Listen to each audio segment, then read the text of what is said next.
नमस्कार स्टूडेंट्स, कैसे हो सभी? I hope you are fine.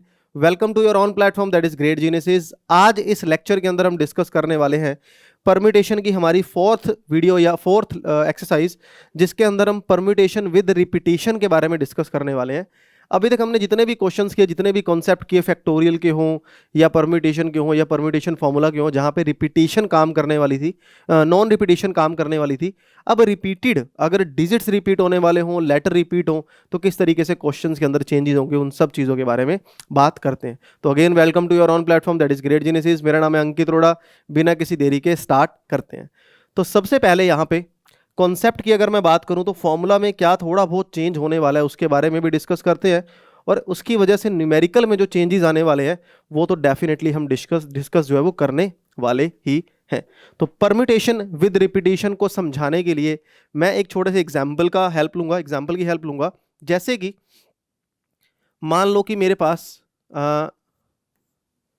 1 2 3 4 5 and 6, अगर वो हमें कैसा है कि अगर इन 6 डिजिट्स का यूज करके कुछ ऐसा नंबर बनाओ जो 5 डिजिट बनने वाला है, जो 6 डिजिट बनने वाला है, तो किस तरीके से क्वेश्चन के अंदर बदलाव अब होने वाले हैं वो देखो। जैसे कि आपको यहां पे शो हो रहा है कि मेरे पास कितने डिजिट्स हैं, टोटल 6 डिजिट्स हैं, और यहां पे अगर क्वेश्चन कह दे कि यहां पे किसी भी डिजिट को आप रिपीट कर सकते हो, जितने मर्जी टाइम रिपीट करो, कोई फर्क नहीं पड़ता, तो होगा क्या एक्चुअल में? अगर मैं फर्स्ट प्लेस की बात करूं या इस प्लेस की बात करूं, यहां पे total number of the veg कितने हो जाएंगे? 6, क्योंकि मैं कोई भी डिजिट को प्लेस कर सकता हूं। ऐसे ही यहां पे पहले क्या होता था, 5 करते थे, बट यहां पे अब क्या होगा? 6। क्यों? क्योंकि हर प्लेस के लिए यहां पे रिपीटिशन काम करने वाली है, यानी कि किसी भी प्लेस पे किसी भी डिजिट्स के बारे में हम बात कर सकते हैं। ऐसे अगर मान लो 5 प्लेसेस हो तो यहां पे भी 6 ऑप्शन है, यहां भी 6 ऑप्शन है, तो 6 6 6 ऑप्शन करते हुए 6 की पार 5 जो है वो मेरे पास आंसर बन के चला जाएगा। तो नॉन रिपीटिशन और रिपीटिशन में सिर्फ इतना फर्क है, वहां फैक्टोरियल बंद हो जाता था, यहां पे n raise to power r का फॉर्मूला हम यहां यूज करेंगे, where n is the total, या n की बात कर लो, टोटल के बारे में बात हो रही है, r जो हमें चाहिए, जितनी सीट्स के बारे में बात की जा रही है, ठीक है, यानी कि आप कह सकते हो r taken at the time. तो permutation of the object not all different, जो सारे डिफरेंट ना हो। अभी हमने जो एग्जांपल लिया वो सारे के सारे डिजिट क्या थे? नॉन डिफरेंट थे ना, यानी कि डिफरेंट नहीं थे, तो सारे के सारे कॉन्सेप्ट्स के अंदर एक ही पूरे प्रोसेस का जो है वो यहाँ पे यूज होने वाला है। तो एक्सरसाइज है हमारी 6.5। लास्ट हमने 6.4 के जितने भी क्वेश्चन थे सारे के सारे डिस्कस किए। अब देखते हैं कि 1 बाय 1 विद रिपीटिशन परम्यूटेशन के अंदर किस तरह के क्वेश्चंस बन के आते हैं। तो सबसे पहले फर्स्ट क्वेश्चन आपकी स्क्रीन पे है, कहता है in how many ways 5 apples can be distributed among 4 boys so that no restriction to the number of the apples each boy may get. एक बच्चे के पास एक एप्पल आ रहा है, 5 आ रहे हैं, 3 आ रहे हैं, इसको फर्क नहीं पड़ता। अगर आप ध्यान से देखो, एप्पल हमारे पास कितने हैं? 5 हैं, और बॉयज हमारे पास कितने हैं? 4 है। हमें इन 5 एप्पल्स को 4 बॉयज के अंदर डिस्ट्रीब्यूट करना है। क्या मैं ऐसा बोलूंगा कि एक बॉय सामने आया, वो 5 एप्पल लेकर के जा सकता है? तो खत्म। या फिर एक एप्पल आया, उसके पास 4 बॉयज के ऑप्शन है, दूसरा आया उसके पास, तो एप्पल के पास यहां पे ऑप्शन आ गए। कैसे? जैसे मान लो फर्स्ट एप्पल मेरे सामने आया, वो चारों में से कितने बॉयज को मिल सकता है? किसी भी 4 बॉयज के पास जा सकता है। दूसरा एप्पल मेरे पास सामने आया, वो किसी भी 4 बॉयज के पास जा सकता है। Third apple then again 4 boys के पास जा सकता है। फोर्थ एप्पल अगेन फोर्थ, किसी भी चारों में से किसी के पास भी जा सकता है। और 5 एप्पल यानी कि किसी भी 4 के पास जा सकता है। तो total number of the veg जो इस क्वेश्चन के अंदर निकल के आएंगे, यानी कि टोटल नंबर ऑफ वेज क्या हो जाएगा यहाँ पे? 4 into 4 into 4 into 4 into 4, 5 times यहाँ पे 4 क्या हो जाएगा? मल्टीप्लाई हो जाएगा, यानी कि n raise to power r का फॉर्मूला लग जाएगा, जहां पे n अब मेरे पास क्या है? 4, यानी कि number of the persons, r क्या है यहाँ पे? एप्पल, यानी कि कंडीशन बदल गई, टोटल नंबर ऑफ पर्सन्स यहाँ पे बदल गए। नेक्स्ट क्वेश्चन है, अ बॉय हैज 3 पॉकेट्स, एक बच्चे के पास 3 पॉकेट है। In how many veg can he put 6 marbles in his pocket? कितने तरीकों से मार्बल को फिक्स कर सकता है? अब वो किसी भी पॉकेट में जा सकती हैं, तो इसका मतलब यहां पे पता है क्या हुआ? आंसर तो डेफिनेटली 3⁻6 है, बट इस क्वेश्चन की प्रेजेंटेशन कैसे करोगे? वेज फॉर फर्स्ट मार्बल, मान लो फर्स्ट मार्बल जो है वो सामने निकल आया। फर्स्ट मार्बल के पास कितनी पॉकेट्स हैं? वो 3 में से किसी भी पॉकेट में जा सकता है, तो यहाँ पे 3 ऑप्शन हो जाएंगे। ऐसे ही करते करते सेकंड मार्बल भी है, थर्ड मार्बल भी है, फोर्थ मार्बल भी है और फिफ्थ एंड सिक्स्थ मार्बल भी है। तो ये 6 मेरे पास मार्बल्स बन के आ गए। तो इन 6 के 6 मार्बल्स के पास कैसे कैसे ऑप्शंस बनेंगे देखते हैं। सेकंड मार्बल किसी भी 3 में से जा सकता है किसी भी पॉकेट में, अगला भी किसी भी 3 पॉकेट में जा सकता है, नेक्स्ट भी किसी भी 3 पॉकेट में, नेक्स्ट भी 3 पॉकेट में और नेक्स्ट भी 3 पॉकेट्स के अंदर। तो required number of the veg हो गए 3⁻6, यानी कि 3 को 6 टाइम मल्टीप्लाई किया जा रहा है। यहाँ पे कंडीशन पॉकेट तो फिक्स है, मार्बल भी फिक्स है, बस ये समझना थोड़ा सा इंपॉर्टेंट यहाँ पे हो जाएगा कि n कौन है और r कौन है। तो n⁻r हम फॉर्मूला यूज करेंगे जहाँ पे रिपीटिशन का केस आ जाएगा। तो अगले क्वेश्चन के बारे में बात करते हैं। नेक्स्ट क्वेश्चन है आपकी स्क्रीन पे, देखो कहता है हाउ मेनी 4 डिजिट नंबर्स, कितने 4 डिजिट नंबर यहां पे बनने वाले हैं with the digit 1 2 3 4 5 6 when a digit may be repeated at any number of the time in the arrangement. Digit जो है वो जितनी मर्जी बार चाहे उतनी बार रिपीट हो सकते हैं, कोई भी यहां पे कंडीशन नहीं लगाई जा रही है। तो सबसे पहले हमारे पास कितने डिजिट नंबर है ये ध्यान देने वाली बात है, 4। अगर मान लो मैं इन डिजिट्स को काउंट करूं, टोटल जो मेरे पास डिजिट्स हैं कितने हैं? टोटल मेरे पास डिजिट्स हैं 1 2 3 4 5 6। अगर मैं इस प्लेस पे आ जाता हूं, ये किसी भी 6 डिजिट्स को चूज कर सकता है, इस पोजीशन पे भी कोई भी 6 आ सकते हैं, इस पोजीशन पे भी कोई भी 6 आ सकते हैं। तो नंबर ऑफ द वेज कितने हो गए? 6⁻4 इज द करेक्ट आंसर। तो आई होप अच्छे से क्लियर हुआ। नेक्स्ट क्वेश्चन पे आ जाते हैं। अभी तो सिंपल सिंपल क्वेश्चन है, अब देखते हैं कि क्वेश्चन की प्रेजेंटेशन भी कैसे की जाएगी एग्जाम में। How many 3 digit number can be formed by using the digit these where the digit can be repeated any number of the time. अब हमें 3 डिजिट नंबर बनाना है। अब मैं आपके सामने प्रैक्टिकल सिचुएशन लेकर के जाता हूं जिससे हम मेन हमारा आंसर निकालेंगे और उसके बाद हम इसकी प्रेजेंटेशन पे ध्यान देते हैं कि एक्चुअली में एग्जाम में कैसे आप इसको प्रेजेंट करोगे। तो सबसे पहले यहां पे देखो डिजिट्स मेरे पास कितने हैं? 5 डिजिट्स हैं और 3 डिजिट नंबर डेफिनेटली बनाना ही बनाना है। तो 1 2 और 3 हमें 3 डिजिट नंबर बनाना है। 5 डिजिट्स हैं, इतना तो अब मेरे पास कंफर्म है कि ये जो 0 है वो यहाँ पे कभी भी नहीं आएगा। अगर 0 यहाँ पे कभी भी नहीं आएगा तो ये जो 4 डिजिट है ना, पहले इसके पास कितने ऑप्शन बनेंगे? 4। इसके अलावा कोई कंडीशन नहीं लगाई गई है, तो बाकी बचे हुए 5 डिजिट कहीं मर्जी रख दो, यहां भी आ सकते हैं यहां भी आ सकते हैं। आंसर कितना हो जाएगा? 100। अब इसको एग्जाम में एक्चुअली में करेंगे कैसे? Number of the ways for unit place, कितने यहां पे नंबर्स हैं? 5। Number of the digits for 10th place या number of the ways for the 10th place is 5 and number of the ways for 100th place. 100th place की अगर हम बात करें वहां कितने ऑप्शन आ गए? 4। तो इसका मतलब अगर मैं total number of the veg की बात कर रहा हूं, यहां पे सेम आएगा।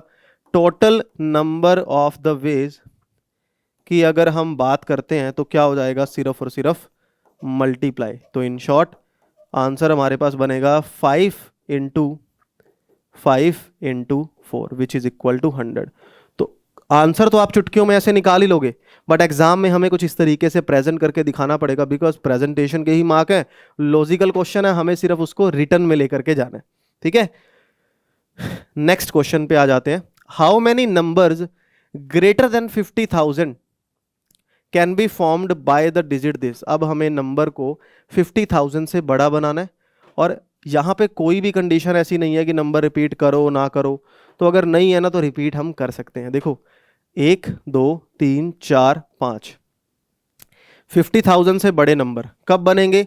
जब इस फर्स्ट वाली प्लेस पे इन तीनों में से कोई भी आ सकता है। इन तीनों में से कोई भी आ सकता है, यानी कि 6, 6 और 7। और अगर आप थोड़ा सा ध्यान से देखो, ये 6 2 बार यहाँ पे रिपीट हो रहा है, 6 2 बार यहाँ पे रिपीट हो रहा है। इसका भी समझते हैं कि इसको हमें क्या करना पड़ेगा। मान लो मैंने यहाँ पे 3 हमारे प्लेसेस कर दिए फिक्स। अब ये कहता है कि 50,000 से बड़ा नंबर होना चाहिए, तो यहाँ पे एक्चुअली में 3 नहीं, यहाँ पे 4 आंसर आएगा। क्यों? क्योंकि अगर यहाँ पे 5 भी प्लेस हो जाए तो भी नंबर 50,000 से बड़ा होगा। और how many numbers greater than 50,000? 4 आ गए। अब यहाँ पे कितने ऑप्शन है? 1 2 3 4 5, यहाँ पे 5, यहाँ पर 5, यहाँ पर 5। बट ये जो 6 डिजिट 2 बार आया ना, इसके लिए हम यहाँ पे यूज करेंगे 2 फैक्टोरियल, कि 6 जो है वो मेरा रिपीट हो गया, तो n factorial divide bye p factorial, r factorial, q factorial. जो भी रिपीटेड केस होंगे हम उसको डिवाइड करते हुए चले जाएंगे। अब यहाँ पे एक कॉन्सेप्ट और बन के आया, वो कॉन्सेप्ट क्या है देखते हैं। देखो, सबसे पहले अगर मान लो एक वर्ड है रज्जत, एक वर्ड है रज्जत, वो कहता है रज्जत से बनने वाले या रज्जत के वर्ड में जितने भी लेटर हैं, उन लेटर से बनने वाले कितने वर्ड्स पॉसिबल हैं, कितने वर्ड्स पॉसिबल हैं। तो यहाँ पे एक फॉर्मूला मैं बना के दिखाऊंगा, थोड़ा सा ध्यान से देखना। यहाँ पे लेटर कितने हैं? 5। तो हमें पता है कि 5 अगर लेटर है, 5 को ही यूज करना है 5 प्लेसेस पे, तो 5 फैक्टोरियल। बट ये जो ए लेटर है ये कितनी बार रिपीट हुआ? 2 बार। तो डिवाइड बाय में क्या कर दोगे? 2 फैक्टोरियल। इन शॉर्ट यहाँ पे एक फॉर्मूला बन के आया, n फैक्टोरियल डिवाइड बाय में p factorial, q factorial and r factorial. इस फॉर्मूला का हम यूज करेंगे जब नंबर ऑफ द लेटर्स या number of the digits repeat होंगे। n टोटल को रिप्रेजेंट कर रहा है, p q r यहाँ पे रिपीटेड डिजिट या रिपीटेड लेटर को यूज कर रहे हैं, उसको डिवाइड कर दोगे। मान लो एक t भी यहाँ पे आ जाता ना, तो टोटल तो 6 फैक्टोरियल है, t भी 2 बार आ रहा है और a भी 2 बार आ रहा है। हो सकता है यहाँ पे j आ जाता तो यहाँ पे 7 कर देते, और ये भी 2 बार आ रहा है, ये भी 2 बार आ रहा है, और ये भी 2 बार आ रहा है। और अगर j एक बार और आ जाए तो यहाँ पे 8 और यहाँ 3 फैक्टोरियल। Clear concept? तो आई थिंक आप सभी को क्लियर हो गया होगा। नेक्स्ट क्वेश्चन पे आ जाते हैं नाउ। अब नेक्स्ट क्वेश्चन है, ये सारे क्वेश्चंस को क्लियर करके जाएगा। कहता है find the number of the arrangement of the letter independence. Independence से बनने वाले कितने टोटल वर्ड्स पॉसिबल हैं, कितने टोटल वर्ड पॉसिबल है। पहले तो मैं आपको टोटल बताता हूं, उसके बाद हम इन पॉइंट्स पे आएंगे, फर्स्ट सेकंड थर्ड पॉइंट पे आएंगे, देखते हैं कि क्या आंसर बनेगा। देखो, सबसे पहले इंडिपेंडेंस,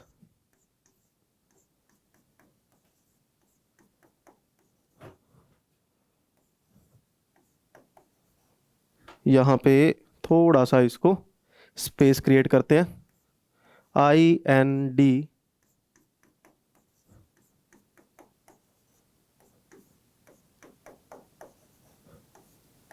ये मेरा इंडिपेंडेंस जो है वो वर्ड हो गया। अब हम अगर इसको चेक करें कि total number of the veg कितने बनेंगे, कितने टोटल वेज अगर हम चेक करने की कोशिश करें, तो पॉइंट्स को तो पहले बाद में समझते हैं, पहले हमें total number of the veg का भी पता होना चाहिए। तो क्या है यहाँ पे 1 2 3 4 5 6 7 8 9 10 11 एंड 12। कितने लेटर्स हैं यहाँ पे? एट द एंड टोटल 12 है, तो मैंने क्या कर दिया यहाँ पे 12 फैक्टोरियल लगा दिया। अब यहाँ पे ये देखो कि कितने रिपीट हो रहे हैं।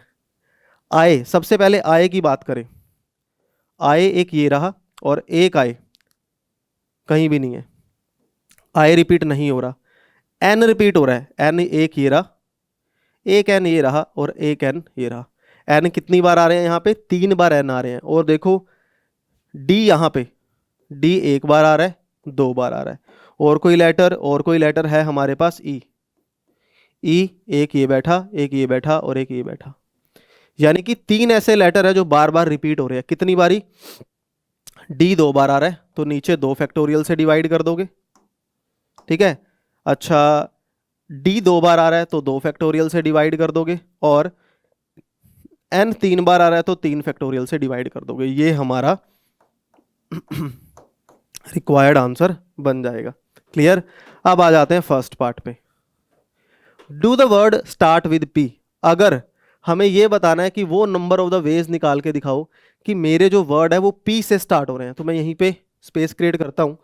ठीक है, इस टोटल वेज को हमेशा ध्यान रखना, इसका हम यूज भी करेंगे। देखो, अगर मान लो मैं पी को यहाँ पे लगा दूं फर्स्ट प्लेस पे, इसने क्या बोला कि जो वर्ड है वो सारे वर्ड बताओ जो पी से स्टार्ट होने वाले हैं। पी से स्टार्ट होने का मतलब है पी फिक्स है, बाकी सब ब्लैंक पड़े हैं।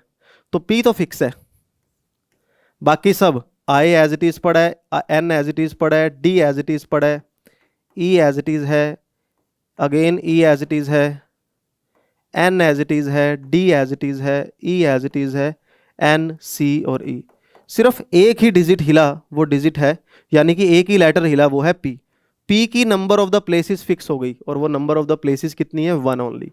तो फर्स्ट पार्ट का जो आंसर बनेगा, total number of the letter कितने थे, 12, अब कितने रह गए, 11।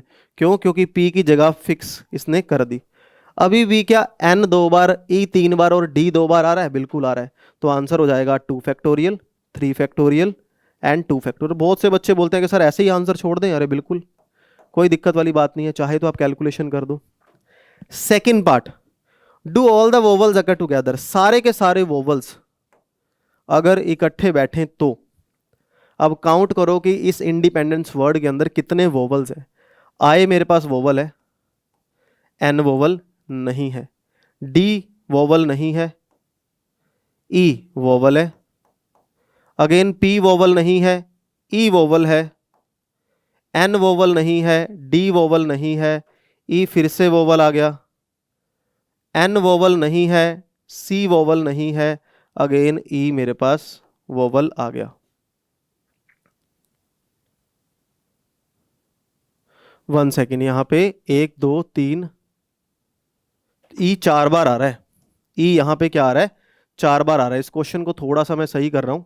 देखो ई यहाँ पे कितनी बार आ रहा है, दोबारा से हाईलाइट करो, एक नंबर को हम चेंज करते हैं। ई आ रहा है 1 बार, 2 बार, 3 बार और 4 बार। तो यहाँ पे जो हमने नंबर ऑफ द प्लेसेस ई को दिए थे ना, कितने हो जाएंगे, 4। कितने हो जाएंगे, 4 फैक्टोरियल। और ये देखो कि एन कितनी बार रिपीट हुआ, 1 2 और 3। एन की वजह से यहाँ पे क्या लग जाएगा, 3 फैक्टोरियल।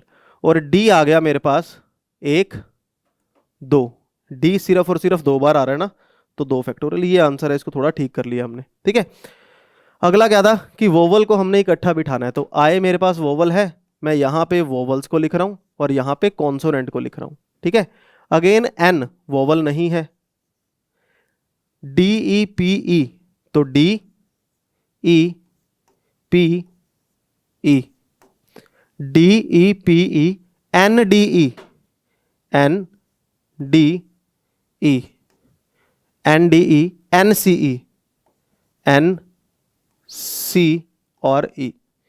तो मैंने क्या किया, मैंने सारे मेरे वोवल्स को यहाँ पे प्लेस कर दिया, मैंने ये सारे कॉन्सोनेंट्स को यहाँ पे प्लेस कर दिया।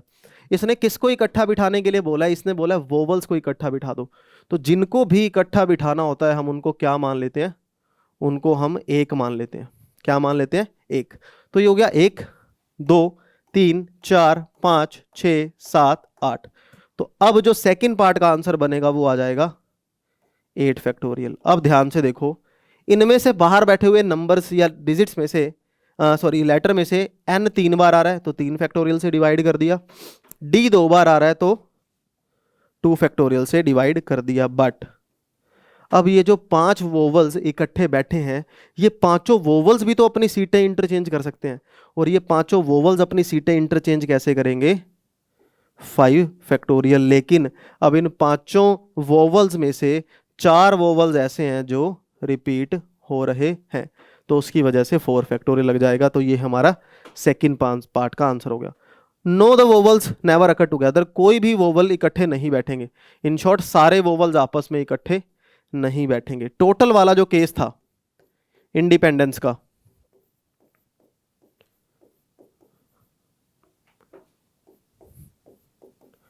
ये जो टोटल वाला जो हमारा केस है, इसमें देखो सबसे पहले तो चेक करो कि टोटल वर्ड बन कितने रहे हैं। टोटल वर्ड थे 12, जिसकी वजह से 3 बार मेरे पास क्या आया था, n, 2 बार आया d और 4 बार आया e। ये हो गया टोटल, ये क्या हो गया, टोटल। लेकिन अब ये वो है आंसर में जो वोवल्स इकट्ठे बैठ रहे हैं। अब जब तुम थर्ड पार्ट का आंसर दोगे, थर्ड पार्ट के आंसर में पता है क्या करोगे, फोर्थ पार्ट का जो भी आंसर आ रहा है उसको सेकंड पार्ट के आंसर से माइनस कर दोगे। इसको मैं फोर्थ पार्ट कह रहा हूँ, क्यों? क्योंकि ये वो वाले केसेस हैं जो टोटल वर्ड बन रहे हैं, और ये वो वाले केसेस हैं जो टोटल वर्ड वो बन रहे हैं जब वोवल इकट्ठे बैठे हैं। हमें चाहिए वोवल इकट्ठे ना बैठे, हम टोटल में से जब वो इकट्ठे बैठ रहे हैं उनको माइनस कर देंगे। That will be the required answer. I hope अच्छे से क्लियर हुआ। अगले क्वेश्चन पे आ जाते हैं। Now, how many different word can be formed by the word Haryana? Haryana word से कितने वर्ड टोटल बन सकते हैं? सबसे पहले हम टोटल की बात करते हैं। सबसे पहले हम यहाँ पे टोटल की बात करते हैं। तो 1 2 3 4 5 6 7 टोटल लेटर्स तो हैं 7 फैक्टोरियल, लेकिन रिपीट कितने कर रहे हैं? देखो, एच मेरे पास रिपीट नहीं कर रहा, ए एक बार आ रहा है, 2 बार आ रहा है, तो डिवाइड बाय में क्या हो जाएगा? 2 फैक्टोरियल। अच्छा, ए 3 बार आ रहा है, सॉरी, है ना, ए मेरे पास कितने बार आ रहा है? 3 बार, तो क्या हो जाएगा? 7 फैक्टोरियल डिवाइड बाय 3 फैक्टोरियल। ये मेरे पास इसका आंसर हो गया। और कोई लेटर तो रिपीट कर ही नहीं रहा, चाहे आप इसको सॉल्व कर दो। 7 इंटू में 7 20, और 3 फैक्टोरियल कितना हो गया? 6। तो 6 1 जा 6 2 जा 12, आंसर आ गया मेरे पास 0, 7 2 जा 14, 1 8, 840 आंसर हो गया। क्लियर? अब आ जाओ फर्स्ट पार्ट पे। How many of the word begin with H and end with N? H से स्टार्ट हो, एन पे खत्म हो। अगर एच पे स्टार्ट हो, एन पर खत्म हो, तो एक्चुअली में लेटर बच कितने गए? अगर एच पे स्टार्ट हो रहा है, एन पे एंड हो रहा है, तो अब बचा A R Y A A R Y A. इसके लिए नंबर ऑफ द प्लेसेस 1 हो गया, क्योंकि इनकी दोनों की जगह तो फिक्स कर दी। अब क्या आंसर आएगा इसका? कितने बच गए जो घूम सकते हैं? 5 नंबर्स या 5 लेटर्स बच गए। उनमें से रिपीट कितने हो रहे हैं? 3 रिपीट हो रहे हैं। तो आंसर क्या आ जाएगा? 120/6 विच इज इक्वल टू 20। तो 20 is the correct answer for this question. अगला part, how many of these where H and N are together? H और एन को इकट्ठा बिठा दो। जब एच को और एन को इकट्ठा बिठा दोगे बचेगा क्या? ए आर वाई ए। अब जब मैंने इनको इकट्ठा बिठा दिया, इसको मैं क्या मान लूंगा? 1 2 3 4 5 6, 6 फैक्टोरियल। रिपीट कितने हो रहे हैं? 3, लेकिन एच और एन भी तो आपस में 2 फैक्टोरियल की तरह अपना पोजीशन को चेंज कर सकते हैं। तो 6 फैक्टोरियल हो गया 720, इनटू में 2 फैक्टोरियल बाय में 3, तो ये हो जाएगा आंसर 6 1 जा 6 2 जा 240 जो है वो नंबर्स बन जाएंगे। तो आई होप अच्छे से क्लियर हुआ। अगले क्वेश्चन पे आ जाते हैं। नाउ देखो, नाउ आज की वीडियो का लास्ट क्वेश्चन कहता है in how many different letter of the words. ये देखो, एल्जेब्रा एक वर्ड दिया हुआ है, हमें बताना है टोटल कितने बनेंगे। पहले आप टोटल की बात करते हैं। किसकी बात करते हैं? टोटल्स की। अगर वर्ड एल्जेब्रा है तो पहले तो ये देखो एल्जेब्रा में लेटर कितने हैं? 1 2 3 4 5 6 7, तो यानी कि क्या हो जाएगा? 7 factorial divide by repeated case. A एक बार आ रहा है, 2 बार आ रहा है, बस एल नहीं आ रहा, जी नहीं आ रहा, ई नहीं आ रहा, बी नहीं आ रहा, आर नहीं आ रहा, तो आंसर क्या बनेगा? 7 फैक्टोरियल बाय। हालांकि इसने इसकी डिमांड की नहीं, बट ये नीड आएगा जब अगर रिपीटेड का क्वेश्चन आया। 2 A's आर टुगेदर, दोनों ए को अगर हम इकट्ठा बिठा दें, अगर मैं इस ए को और इस ए को इकट्ठा बिठा दूं, बचेगा कौन? L G E B R. जब इकट्ठा बिठाते हैं तो क्या मानते होते हैं? 1 2 3 4 5 6, 6 फैक्टोरियल। कोई रिपीट हो रहा है? नहीं, लेकिन ये ए जब रिपीट हो रहे हैं 2 फैक्टोरियल बाय में 2 फैक्टोरियल। क्यों? क्योंकि यही आंसर बचेगा। इस ए को यहां लिख दो या उस ए को वहां लिख दो, कोई फर्क नहीं पड़ेगा। नेक्स्ट है दो 2 A's आर नॉट टुगेदर, जब दोनों इकट्ठे ना बैठे, तो टोटल में से ये माइनस कर दो। मैंने कहा था ना नीड पड़ेगी। इस आंसर में से क्या माइनस कर दो? 6 फैक्टोरियल। 6 फैक्टोरियल जैसे ही कॉमन आया, यहां बचा 7/2 और यहाँ माइनस का 1, तो आंसर आ गया 720 multiplied by 5/2 which is equal to 2 3 ज़ा 6, 2 6 ज़ा, तो ये आंसर आ जाएगा 0। 1800 is the correct answer. I hope अच्छे से क्लियर हुआ। तो ये थे परम्यूटेशन के वो क्वेश्चन जो विद रिपीटिशन अपना रोल निभा रहे थे। यहाँ पे हमने किन किन चीज़ों के बारे में डिस्कस किया, परम्यूटेशन जब रिपीट हो रही है और कौन सा फॉर्मूला लगाया जा सकता है, n की पावर r बेसिक फॉर्मूला लगाया जा सकता है या परम्यूटेशन का n फैक्टोरियल PQR वाला फॉर्मूला लगाया जा सकता है। तो इन क्वेश्चंस के बारे में हमने बात की। अब जो इससे नेक्स्ट हमारे टॉपिक चलने वाला है, नेक्स्ट जो अब हमारा टॉपिक होगा सर्कुलर परम्यूटेशन। हमारा नेक्स्ट टॉपिक क्या निकलने वाला है, सर्कुलर परम्यूटेशन। देखेंगे सर्कुलर परम्यूटेशन में किस टाइप के क्वेश्चन पूछे जा सकते हैं, कौन कौन से डिफरेंट टाइप ऑफ फॉर्मुलाज यहाँ पे यूज होंगे। तो आई होप आज जितने भी क्वेश्चंस हमने किए बहुत प्यार से, बहुत अच्छे तरीके से आप सभी को हेल्प हुई होगी क्वेश्चंस में। अगर आपको लगता है वीडियो का कंटेंट आपको अच्छा लगा है तो वीडियो को लाइक और शेयर जरूर करेंगे, चैनल को शेयर करेंगे अपने फ्रेंड्स के साथ। Have a good day to all of you, bye bye bye.